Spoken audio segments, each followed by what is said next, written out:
Today's episode is brought to you by Forvis Mazars. SoundCartel.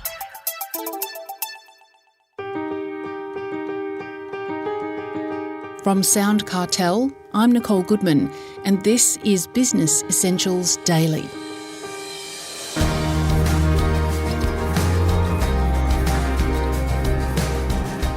Without doubt, small businesses are facing difficult times. But how's the whole sector faring?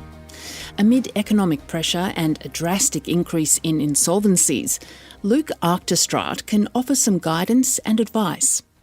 Luke is the CEO of the Council of Small Business Organisations Australia, or COSBOA, Australia's peak small business industry group.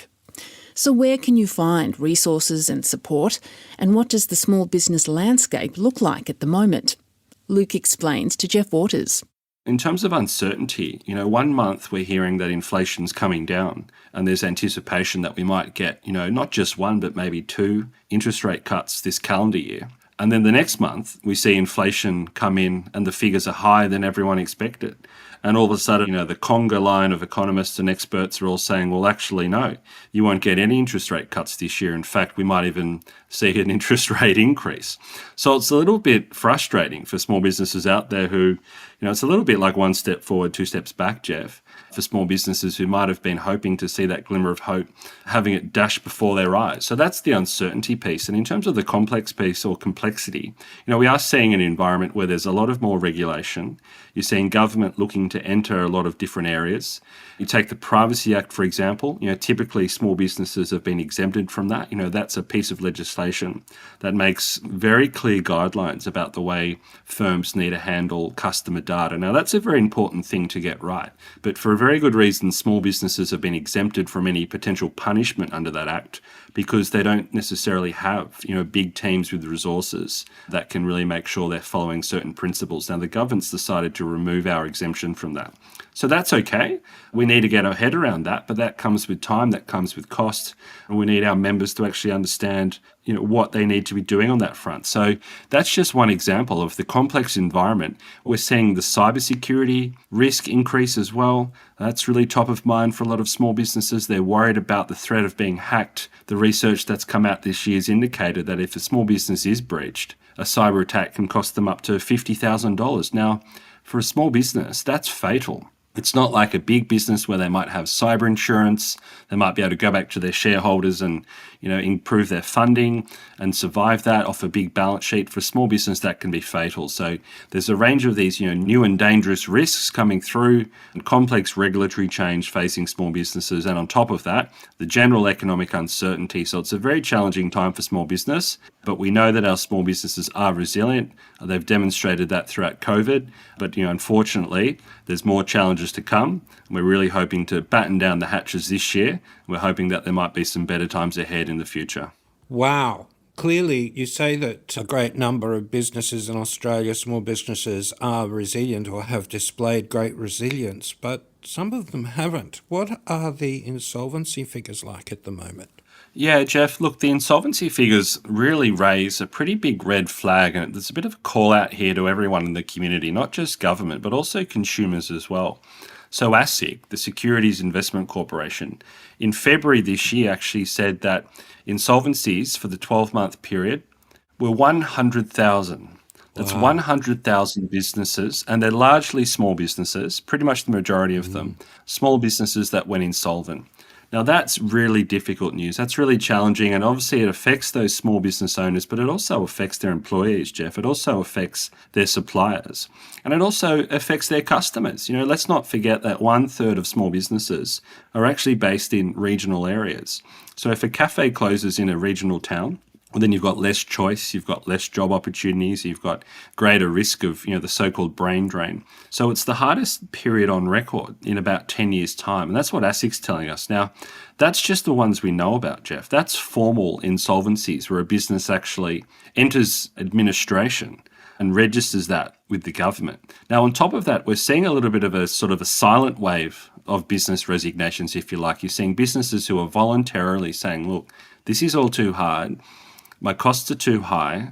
I don't really see any hope on the horizon. So I'm effectively going to close down, but do that on my own terms. So the ABS released a quarterly survey, which is business exits and business entries. Now, unfortunately, that entries line is trending down, but the exits is trending up. So during some periods over the last 12 months, we've had up to 1,000 businesses closing down a day during certain periods. And that's, as I said, that's voluntary closures. So that could be a business saying, look, I'm going to close down, I'm going to try to reboot with a slightly different idea. That might be a business that's been around for a significant period of time. The owners might be looking at retirement and been hoping to sell that business or get someone else to take over it. Unfortunately, maybe that hasn't happened. So there's all of these kind of silent insolvencies or quasi-insolvencies as well, Jeff. So on top of the fact we've got record numbers of insolvencies, we're seeing huge numbers of small businesses simply saying they've had enough. Now, what's the call out here? Well, the call out is to government. It comes back to our conversation about the budget. Let's not waste this budget. Let's make sure we're really pulling every lever we can. And let's do a little bit of a call out to the community.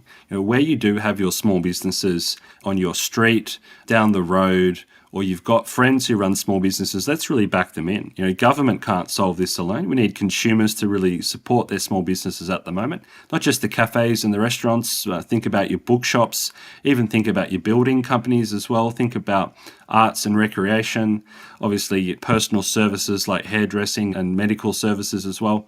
They've got a lot in common. That's a range of different industries, but let's really put our money where our mouth is. And on top of that, let's go in and talk to our small businesses. Let's actually thank them, because they're the ones risking their own capital, putting their own emotions into their business, and at times it can be quite a thankless existence. So we don't want to see those insolvency figures going any higher. We need that government support, but we are really calling on the community. Shop small, support your local business, and even go into their shop and thank them for the work they do, because that sort of encouragement can really help when a lot of businesses are really weighing up their next 3 to 6 months. Indeed. So are there any words of encouragement or words of advice that you could offer small business owners who are listening to this now?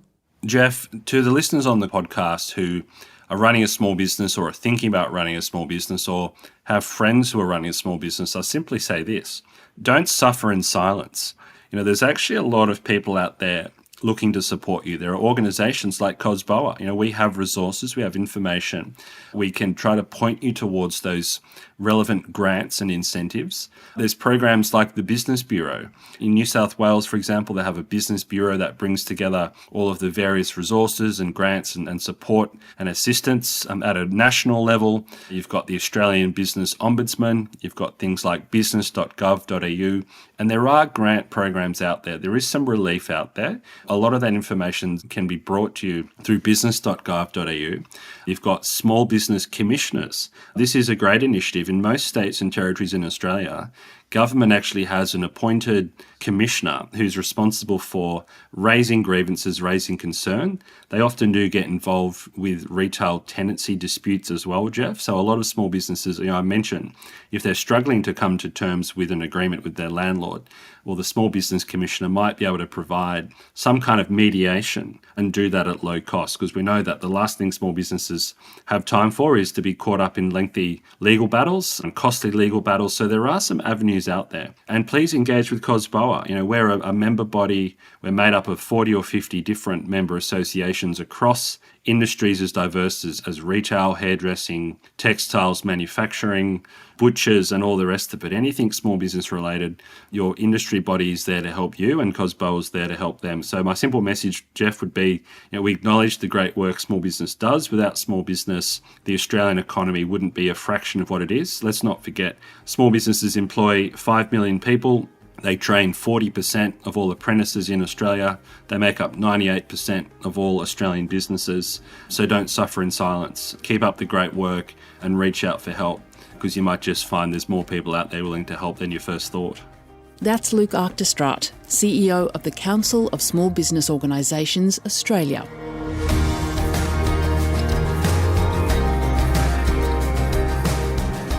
This episode of Business Essentials Daily is produced by the team at SoundCartel. Thanks for listening. I'm Nicole Goodman. We'll bring you more Be Daily tomorrow. Follow @BE Daily Podcast across social media and head to bedaily.com.au for more from the Business Essentials Daily podcast. SoundCartel. This episode was brought to you by Forvis Mazars. To find out more, visit forvismazars.com/au. That's FORVISMAZARS.com/au.